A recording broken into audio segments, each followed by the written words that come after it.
ओह खुदा, ये मैंने क्या किया? ये है दोपहर का भोजन। ये बांस की सुंडियां हैं, मू केंग चाय की खुराक के लिए एक अहम और उम्दा ग़िज़ा। ये रेंगने वाली सुंडियां बहुत महत्वपूर्ण हैं। ये इन पहाड़ों पर रहने वाली कम्युनिटीज के लिए बांस को बहुत अहम बना देती हैं। तो मुझे अपने चाकू को ऐसे चलाकर इसे ऊपर उठाना है। अरे बाप रे! ये देखें, इसको देखकर यकीनी तौर पर भूख मर जाती है।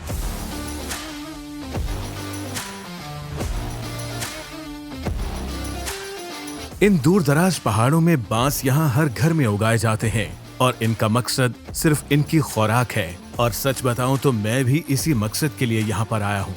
मैं आपसे कह रहा हूँ कि अक्टूबर में वियतनाम आना और मू केंग चाय का दौरा ना करना गैर कानूनी होना चाहिए। ये टूरिस्ट के लिए अच्छी जगह है और जादुई भी। इन सीढ़ीदार पहाड़ों की दिलकश खूबसूरती में अपने आप को खो देने के बाद मैं एक ऐसे गांव में जीवन का अनुभव करने के लिए तरस रहा हूँ जिसने ऐसे हैरान कुन मनाजिर को जन्म दिया। पहाड़ों की चोटियां जहाँ मोंग कम्युनिटीज बसती हैं। इसलिए पाओ मुझे एक और रोमांचक सफर पर ले जा रहा है, पहाड़ों की चोटी तक, जहां हम मैंगमो का शहर देखेंगे।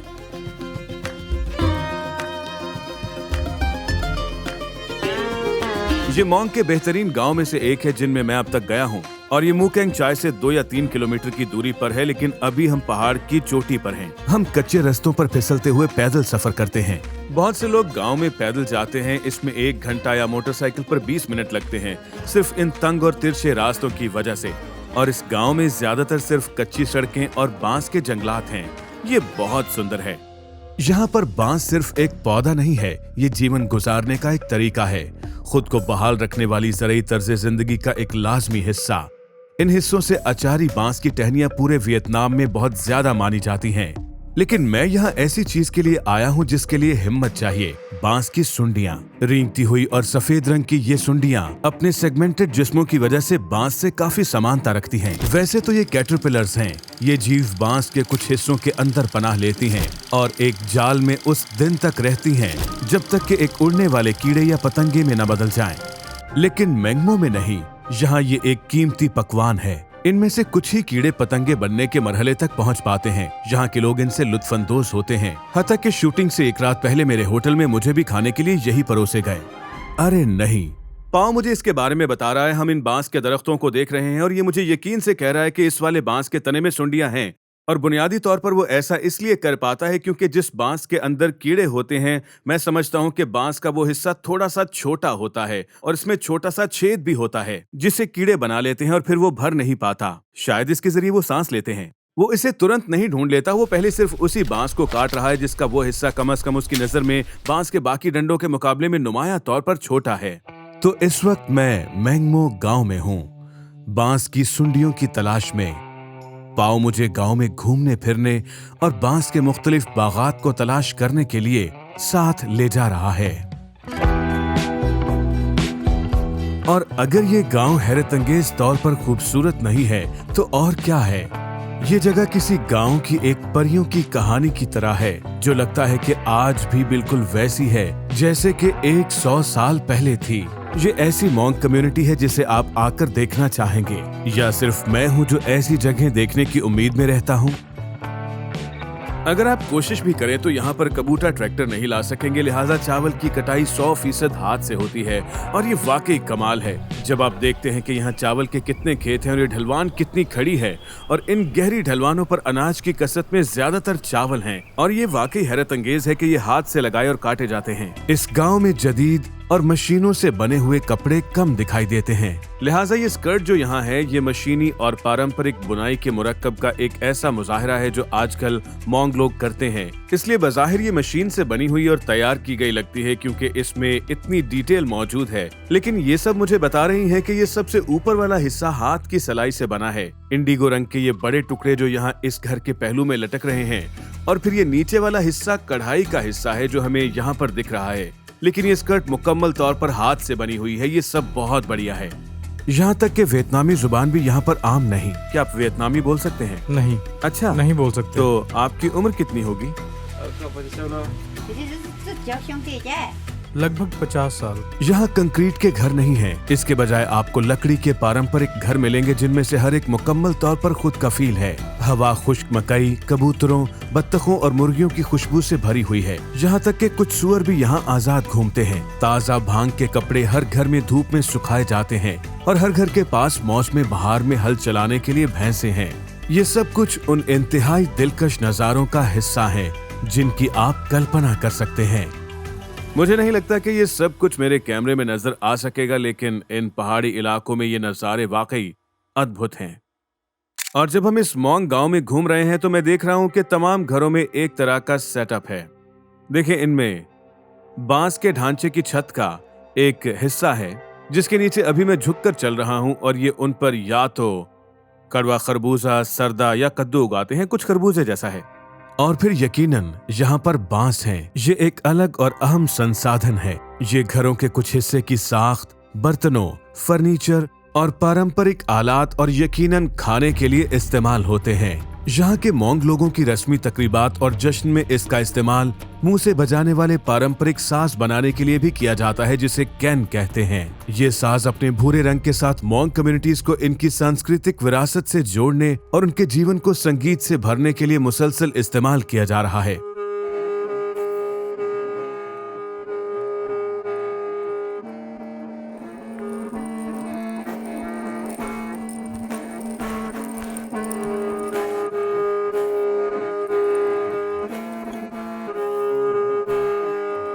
बहुत अच्छा लग रहा है और मैं वाकई इसका आनंद ले रहा हूँ। आप ये रीड किस चीज से बना रहे हैं? ये क्या मवाद है? कांसी।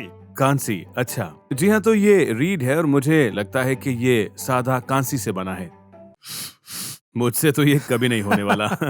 आपने ये साज बनाना कब सीखा? इन्होंने काफी अर्सा पहले कुछ माहिर साज बनाने वालों से सीखा था। आज कितने लोग ये साज बना सकते हैं? यहाँ पर 3 गांव हैं और तीनों गांव में 6 साज बनाने वाले मौजूद हैं। और ये कैन डांस जो है ये जनाजों पर किया जाता है। क्या ये सब कुछ खुद ही बनाते हैं? जी हाँ। इसके लिए 2 लोग और 3 दिन काम करना पड़ता है। मेरे साथ मेरी बीवी और मेरा बच्चा भी ये काम कर लेते हैं। एक अच्छा साज कैसे बनता है? अच्छा साज वो है जिसे बार बार चेक करके बेहतर बनाया गया हो। इनको कैसे पता लगता है कि किस बांस में सही सुर है? ये इसे तराशते रहते हैं जब तक सही सुर न मिल जाए। और एक ऑर्गन तकरीबन कितने में बिक जाता है? 2.5 से 3 मिलियन डोंग में। अच्छा, 2.5 या 3 मिलियन डोंग, मतलब ये $150 बनते हैं। क्या नौजवान भी इसे बनाना सीख रहे हैं या सिर्फ बूढ़े लोग ये काम करते हैं? ज्यादातर बूढ़े लोग ही ये काम करते हैं। क्या आप इस बात से परेशान होते हैं कि कम से कम लोग इस साज को बनाना सीख रहे हैं? नहीं, मैं अपने बच्चों की हौसला अफजाई करता हूँ कि वो इस परंपरा को बरकरार रखें। ठीक है जी, इस इंटरव्यू के लिए धन्यवाद। अच्छा, अलविदा। धन्यवाद। अपना ख्याल रखिएगा। जी ठीक है। अब हम ब्ला नामी महिला के घर जा रहे हैं। उसने बड़ी मेहरबानी से हमें अपने बाग से बांस की सुंडियां लेने की इजाजत दी। यहाँ सुंडियों की तादाद बड़ी हैरान कुन है। दोस्तों, जरा देखें, ये सब बड़ी अजीब और रेंगती हुई चीजें हैं। ये एक तरह की अजीब चीज है जो मैंने कभी नहीं देखी, मानना पड़ेगा। मैंने अपनी जिंदगी में बहुत सारे कीड़े खाए हैं, लेकिन उन्हें खाना कुछ आसान था। लेकिन जब आप बांस का एक टुकड़ा खुला हुआ देखते हैं जिसके अंदर बांस की ये सुंडियां हैं, आप इन्हें कैटरपिलर्स कह सकते हैं या जो कुछ भी ये हैं, मैं आपको बताऊं कि इनको देख के तो भूख मर जाती है। और मुझे तो यकीन नहीं आ रहा कि बांस के एक टुकड़े में ये कितनी सारी हैं। जब मैंने इसको खोला तो मुझे अपने पेट के निचले हिस्से में एक गिरा सी महसूस होना शुरू हो गई और मैं अपने जीवन में ऐसे मोड़ पर पहुंच गया हूं जहां मैंने बड़ी हिम्मत से इसको खाने का फैसला किया है। अरे ये कैसे होगा? और जब हम इन्हें बांस के एक हिस्से में एहतियात से जमा कर रहे हैं तो हर गुजरते लम्हे के साथ मेरी भूख खत्म हो रही है। ग्रास हॉपर इसके मुकाबले में कैंडी की तरह महसूस होते हैं, लेकिन ये बहुत ही अजीब चीज है।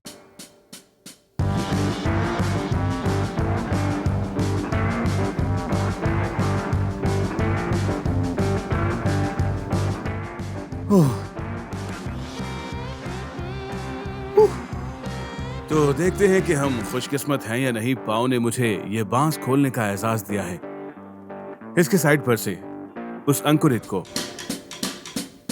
तो मुझे अपने चाकू को ऐसे चलाकर ऊपर उठाना है। अरे बाप रे,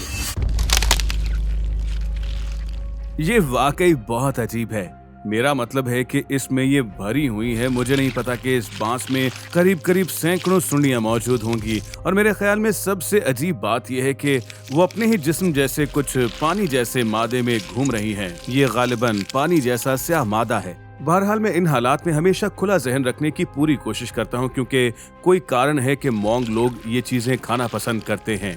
और पाओ ने मुझे यकीन दिलाया है कि ये सिर्फ अच्छी नहीं है बल्कि खाने के लिए बहुत ही अच्छी हैं। और मैं पहले ही कुछ कीड़ों से हैरान हो चुका हूँ, क्योंकि इनका स्वाद हैरत अंगेज तौर पर अच्छा होता है। क्या इसका स्वाद भी उनके जैसा होगा? मुझे इस पर शक है, लेकिन ये ज्यादा हो रहा है। ये सब तो अरे बाप रे, बहुत मुश्किल होने वाला है। ब्ला, आप ये खाना पसंद करती हैं? हाँ। मुझे डर लग रहा है। आप फिक्र ना करें। अच्छा, ये कह रही है फिक्र ना करो, इसका स्वाद अच्छा होगा, लेकिन मैं इसके बारे में थोड़ा शक में हूँ। ठीक है जी, पाओ और ब्ला की मदद से अब हमारे पास बांस का ये हिस्सा मौजूद है जिसमें बांस की सैकड़ों सुंडियां भरी हुई हैं। आप शायद इसे ना देख सके, लेकिन मैं इसे देख सकता हूँ। लेकिन इसमें हमारा दोपहर का भोजन है, तो अब हम चलकर इसे पकाएंगे। पाओ ने खाना पकाने का अमल शुरू किया। इन सुंडियों को भी तकरीबन ग्रास हॉपर्स की तरह ही पकाया जाएगा।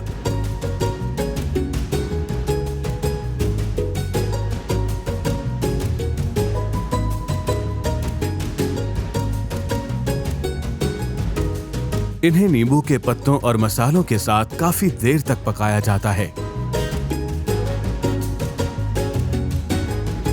मैं इस वक्त से फायदा उठाकर प्रॉपर्टी का जायजा ले रहा हूँ। बाकी गांव की तरह ब्ला का घर भी हैरान कर देने वाली जगह है। यहाँ से बहुत से खूबसूरत मनाजिर नजर आते हैं।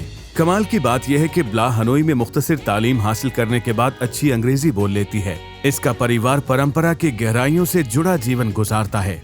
फिर भी इसके बरक्स ब्ला का छोटा कारोबार ये है कि वो टिकटॉक पर बांस के डंडे बेचती है। ये वियतनाम में तब्दीली की तेज रफ्तारी की एक हैरान कुन याद दहानी है, यहाँ तक कि इंतहाई दूर दराज और बज़ाहिर अनछुई कम्युनिटीज में भी। ठीक है जी दोस्तों, बांस की सुंडियां अब पक चुकी हैं। हमारे साथ पाओ है, ब्ला है और एलेक है जो इनका बेटा है। ये 10 महीने का है, मेरे बेटे की उम्र का। इनके पास ये एक खूबसूरत फार्म होम है। इन्होंने हम पर मेहरबानी की और हमें इनके बांस की कुछ सुंडियां दे दी। इस वक्त हमारी मेज पर कुछ स्वादिष्ट भोजन मौजूद है, तो इसे चखते हैं। पाओ, इसे कैसे खाना है? बस उठाए और खा लें। अच्छा ये तो बहुत आसान है, बस उठाना और खाना है। एक चीज जो मैंने इसे उठाते हुए महसूस की, ये बहुत हल्का है। एलेक, आप ये खाना चाहोगे? क्या एलेक भी ये खाता है? हाँ, वो खाएगा। मतलब अगर एलेक ये खा सकता है, फिर तो मुझे खाना ही पड़ेगा। और इस तरह देखने में ये कम अजीब लग रही हैं जितनी कि ये बांस में रेंगते हुए लग रही थी। तो चलिए चखते हैं इसे। मैं खाऊं इसे? हाँ, खाइए ना। ठीक है। वाह, हाँ, बहुत अच्छा। अच्छा लगा ना? हाँ, अच्छा है। स्वाद कैसा है? मजेदार। हाँ, मैं इसकी तवक्को नहीं कर रहा था। आप कभी भी अंदाजा नहीं लगा सकते। हालांकि जाहिर है कि तले हुए कीड़ों को जीवित कीड़ों के मुकाबले में खाना आसान होता है और आपको इस तरह की साख और स्वाद बहुत कम मिलता है। लेकिन इसमें, जी हाँ, इसका टेक्सचर तकरीबन पॉपकॉर्न की तरह है। फिर मसालों से काफी फर्क पड़ता है और ये अजीब बात होगी, लेकिन मुझे लगता है कि मैं इसे ग्रास हॉपर से ज्यादा तरजीह दूंगा। क्या ख्याल है पाओ, ये उससे बेहतर है ना? हाँ, ये बेहतर है। इसका स्वाद पॉपकॉर्न जैसा है। मुझे नहीं पता कि और क्या कहूँ, लेकिन ये अजीब मामला है। ये हैरत अंगेज तौर पर अच्छा है। इन्हें फ्राई किया गया है और अब मैं नींबू के पत्ते के साथ इसे जरा खा कर देखता हूँ कि स्वाद कैसा लगता है। वाह, नींबू के पत्ते के साथ ये ज्यादा अच्छा है। ये बहुत अच्छा खाना है और मैं बहुत हैरान हूँ। लेकिन कीड़ों की दर्जाबंदी के लिहाज से जब आप इसे बांस में जिंदा देखते हैं तो ये वाकई बहुत अजीब लगता है। लेकिन मैं आपको बताऊं कि इसका स्वाद बहुत ही कमाल है। और अब मैं इस कम्युनिटी की एक ड्रिंक चखने के लिए तैयार हूँ। ये मोंग एप्पल लिकर है। Apple liquor. जी। वियतनामी में चीयर्स को क्या कहेंगे? बोंखा। बोंखा। बोंखा। बोंखा। जी हाँ। ठीक है, बोंखा। बोंखा। जी। अरे वाह, ये बिल्कुल साइडर की तरह नहीं है। मैंने सोचा था कि ये जायके में पारंपरिक साइडर की तरह मीठा होगा। सेब खुद मीठा और खट्टा होता है। ये बिल्कुल खट्टा नहीं है, इसमें कुछ कड़वा स्वाद है। और अब मुझे अपने पेट में कुछ ऐसा गरम गरम एहसास हो रहा है जैसा शराब पीने के बाद होता है। ये उसी तरह बना है जैसे आप राइस वाइन बनाते हैं? जी हाँ, दरअसल पहले हम राइस वाइन बनाते हैं और राइस वाइन बनाने के बाद हम उसमें सेब का रस मिला देते हैं। तो हो सकता है कि ये शराब की तरह इसीलिए लग रहा है क्योंकि आप सेब के रस में शराब शामिल करते हैं। आप इसे कितनी बार खाते हैं? कभी कभार। अच्छा, कभी कभी जब हम दोस्त मिलके बैठते हैं तो हम इस खाने का आनंद लेते हैं। और आप इसे किस तरह खाते हैं? क्या ये साइड डिश की तरह है या ऐसी डिश जिसे आप पीते वक्त खाते हैं? आप इसे क्यों खाते हैं? दरअसल ये ऐसी डिश है जो दोस्तों के साथ बैठकर पार्टी करने के लिए कमाल है, समझ रहे हैं ना। जब कभी हमें जरूरत होती है तो हम बाहर जाते हैं और बांस के टुकड़े काट लेते हैं। ये वाकई पार्टी डिश की तरह है। आपके घर में इस तरह से कुछ कीड़े पड़े हुए हैं, आपके दोस्त आते हैं, आप एक साथ कुछ मशरूबात पीते हैं। ये पॉपकॉर्न की तरह से है, जब आप इसे पकाते हैं तो इसका स्वाद और ज्यादा दुबाला हो जाता है। तो ब्ला, आप इसे कितनी बार खाती हैं? जब इनका मौसम आता है तब हम बाहर जाते हैं, हम कुछ सुंडियाँ जमा करते हैं और घर लाकर फिर पका लेते हैं। तो ये एक मौसमी खाना है और साल के इसी वक्त में दस्तयाब होता है। जी हाँ। और क्या लोग अक्सर इसे यहाँ खाते हैं? जी हाँ, ये बहुत आम है क्योंकि यहाँ हर घर में बांस उगाए जाते हैं और हम किसी घर में चोरी नहीं करते। अगर हमें इसकी जरूरत होती है तो हम पहले इजाजत लेते हैं। जी हाँ, मैंने ये देखा भी है। जब हम घूम रहे थे तो हम बहुत पूछ रहे थे कि ये किसका बांस है और वो किसका बांस है।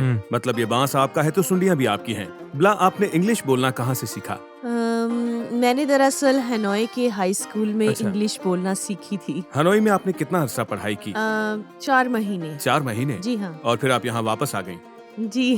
क्यों? जब कोविड आया था तो हमारे विदेशी टीचर अपने अपने देशों में वापस चले गए और पढ़ाना अच्छा, बंद कर दिया। अब वो पढ़ाते नहीं, ये तो बहुत बुरा हुआ। तो आप शहर में रहने को तरजीह देते हैं या फिर गांव में? यहाँ गांव में। यहाँ पर?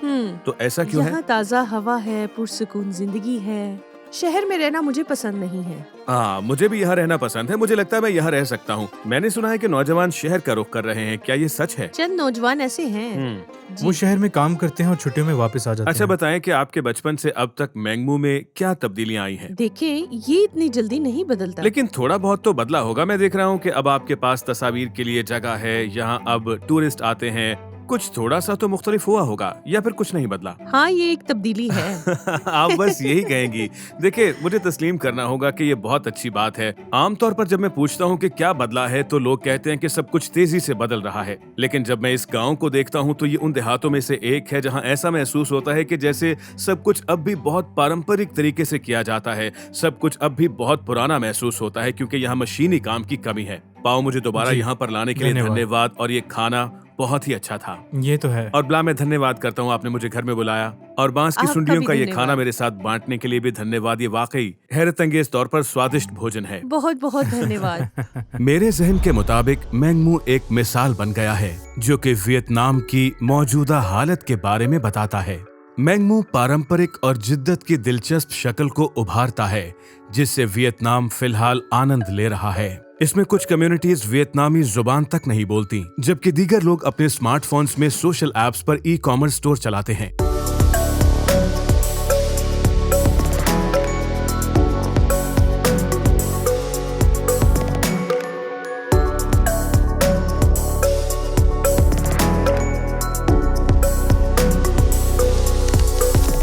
दोस्तों धन्यवाद। उम्मीद है कि बांस की सुंडियों के बारे में ये वीडियो आपको पसंद आया होगा। यहाँ मूकेंग चाय में हर तरफ बांस हैं और ऐसा लगता है कि ये इसे हर चीज में इस्तेमाल करते हैं और ये वाकई लजीज भी हैं। बांस की सुंडियों की बात कर रहा हूँ। खैर, अगर आपको ये वीडियो पसंद आई तो प्लीज लाइक करें और चैनल सब्सक्राइब करें। तो धन्यवाद। अब हम यहाँ से निकलने वाले हैं, इससे पहले कि तूफान आए और हमें पहाड़ की चोटी से उतरने से रोके। Good bye.